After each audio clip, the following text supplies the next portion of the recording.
అందరికీ ఉపాధ్యాయ దినోత్సవ శుభాకాంక్షలు. ఉపాధ్యాయ దినోత్సవం ప్రతి సంవత్సరం సెప్టెంబర్ 5వ తారీఖున జరుపుకోవడానికి ముఖ్య కారణం మనందరికీ తెలుసు, సర్వేపల్లి రాధాకృష్ణన్ గారు.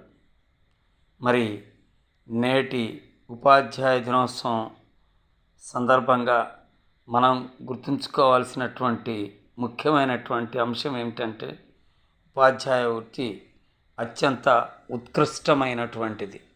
మరి ఈ వృత్తిలో మనం ఎలా కొనసాగితే మనం ముందుకు వెళతామో మనందరికీ తెలియాల్సినటువంటి అవసరం ఉన్నది.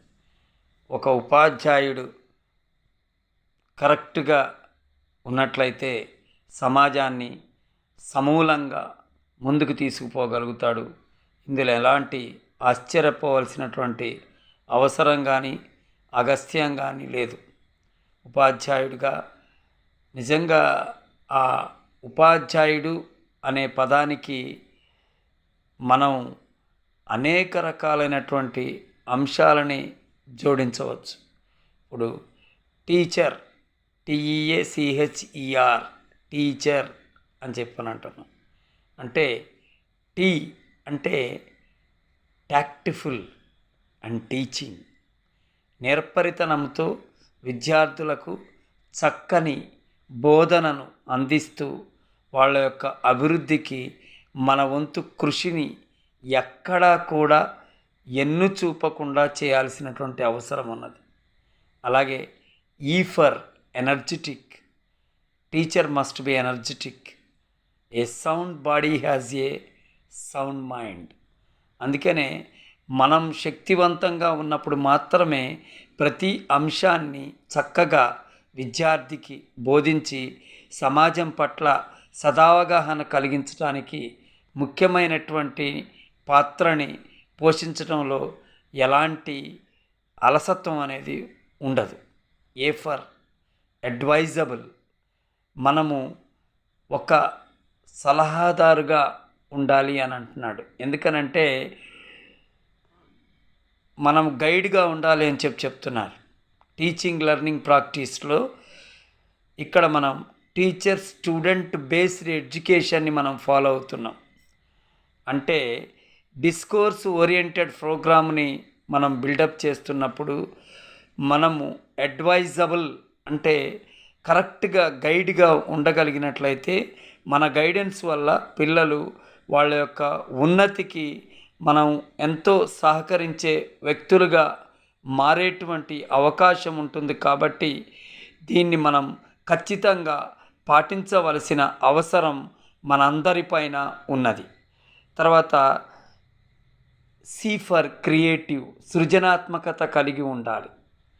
సృజనాత్మకత లేకపోతే క్లాస్ రూమ్ని సరైన విధంగా నిర్వహించడం అనేది సాధ్యపడదు. ఎందుకంటే స్పాంటినిటీ ఉండాలి. క్లాస్ రూమ్ సిచ్యువేషన్ని తనకనుగుణంగా మార్చుకోగలిగిన వ్యక్తి అయి ఉండాలి. ఆ మార్చుకున్న దాన్ని పిల్లలకి చక్కని పరిణితి కలిగినటువంటి విజ్ఞానాన్ని అందించగలగాలి.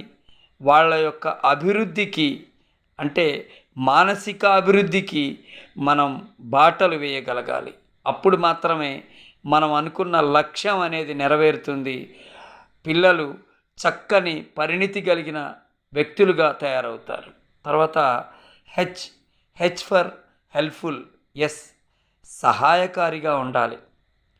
తన విద్యార్థి పట్ల అన్ని అంశాలలో చదువు చెప్పటమే కాదు, విద్యార్థి యొక్క సామాజిక ఆర్థిక అంశాలను కూడా చక్కగా అర్థం చేసుకొని ఆ విద్యార్థి ఉన్నతికి మన వంతు కృషి చేయాల్సినటువంటి అవసరం మన అందరిపైన ఉన్నది. ఉపాధ్యాయులుగా పిల్లవాడు ఒకవేళ పాఠశాలకి ఎందుకు ఆలస్యంగా వస్తున్నాడు లేదా ఎందుకు రెడ్యూక్లస్గా ప్రవర్తిస్తున్నాడు, ఈ అన్ని అంశాలు తన యొక్క సామాజిక ఆర్థిక అంశాలు తెలుసుకున్నప్పుడు మాత్రమే ఆ పిల్లవాడిని సక్రమమైన మార్గంలో పెట్టడానికి మనకు ఖచ్చితంగా ఉపయోగపడుతుంది. అదే మనం పాటించాల్సినటువంటి ముఖ్యమైనటువంటి అంశం. తర్వాత ఈ ఫర్ ఎఫిషియంట్, ఖచ్చితంగా ఉపాధ్యాయుడు నిష్ణాతుడై ఉండాలి. నిష్ణాతుడైన ఉన్నప్పుడు మాత్రమే, ఎందుకంటే మనము తరగతి గదికి వెళ్ళే ముందు ఖచ్చితంగా 4 అంశాలు కనుక నేర్చుకున్నట్లయితే ఆ 4 అంశాలకి పిల్లల యొక్క మెదడులో మనం చొప్పించగలిగితే మనం లక్ష్యాన్ని చేరుకున్నట్లే. ఆటోమేటిక్గా పిల్లల్లో చక్కని పరిణితి కలిగినటువంటి వ్యక్తులని మనం తయారు చేసేటువంటి అవకాశం ఉంటుంది. తర్వాత ఆర్ ఫర్ రిక్రియేటివ్. ఎస్, విద్యార్థికి పాఠ్యాంశాలతో పాటు సహపాఠ్యాంశాలతో పాటు అలాగే ఎక్స్ట్రా కరిక్యులర్ యాక్టివిటీస్, సహపాఠ్యాంశాలతో పాటు ఎక్స్ట్రా కరిక్యులర్ యాక్టివిటీస్, అన్ని రకాలైనటువంటి అంశాలని విద్యార్థికి అందించగలిగినప్పుడు మాత్రమే పిల్లవాడి యొక్క మూర్తిమత్వానికి మన వంతు కృషి చేసినట్లవుతుంది. పెడగాజీలో చెప్పేటువంటి అంశాలవే. చదువు నేర్పాలి, చదువుతో పాటు సంస్కారం నేర్పించాలి, సంస్కారంతో పాటు శారీరక విద్యను నేర్పించాలి, మానసిక ఉల్లాసానికి ఉపయోగపడేటువంటి విద్యను నేర్పించాలి, నైతిక విలువలు నేర్పేటువంటి విద్యను నేర్పించాలి, సమాజము పట్ల చక్కని అవగాహన కలిగిన వ్యక్తులుగా తయారు చేయాల్సినటువంటి బాధ్యత మనందరిపైన ఉన్నది. ఎందుకంటే ప్రకృతికే కానీ ఆడపిల్లలు ఎందులో తీసిపోరు అనే భావన ఖచ్చితంగా పిల్లవాళ్ళు తీసుకురావాల్సినటువంటి అవసరం ఉన్నది. బలహీనంగా ఉన్నానని చెప్పి బలవంతుణ్ణి అని చెప్పని బలం ప్రదర్శించటం కాదు. నీతితో, నియమంతో, మంచితో, మానవత్వంతో మనమంతా ఒక్కటే. మన జాతీయ సమగ్రతను కాపాడాలి, మన దేశ సౌభాగ్యాన్ని కాపాడాలి, మన సౌభ్రాతృత్వాన్ని కాపాడాలి, సమానత్వాన్ని కాపాడాలి. ఇవన్నీ కాపాడగలిగేటువంటి శక్తిని ఉపాధ్యాయుడిగా ప్రతి ఒక్కరం విద్యార్థుల్లో పెంపొందించి వాళ్ళ తల్లిదండ్రులని, వాళ్ళ చుట్టుపక్కల వాళ్ళని, ఉపాధ్యాయులుగా మనల్ని అందరినీ గౌరవించేలా చేయవలసినటువంటి బాధ్యత ప్రతి ఉపాధ్యాయుడి మీద ఉన్నది.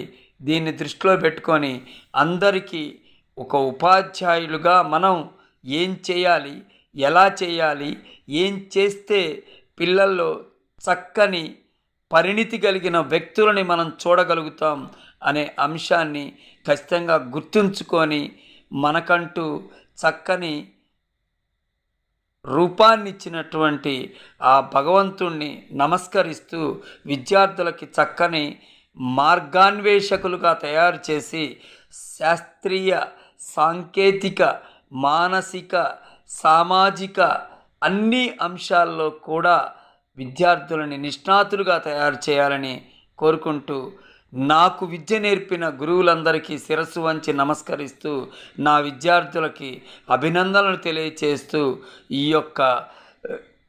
యొక్క ఉపాధ్యాయ దినోత్సవం మనలో బాధ్యతని పెంచాలని తెలియజేసుకుంటూ ధన్యవాదములు.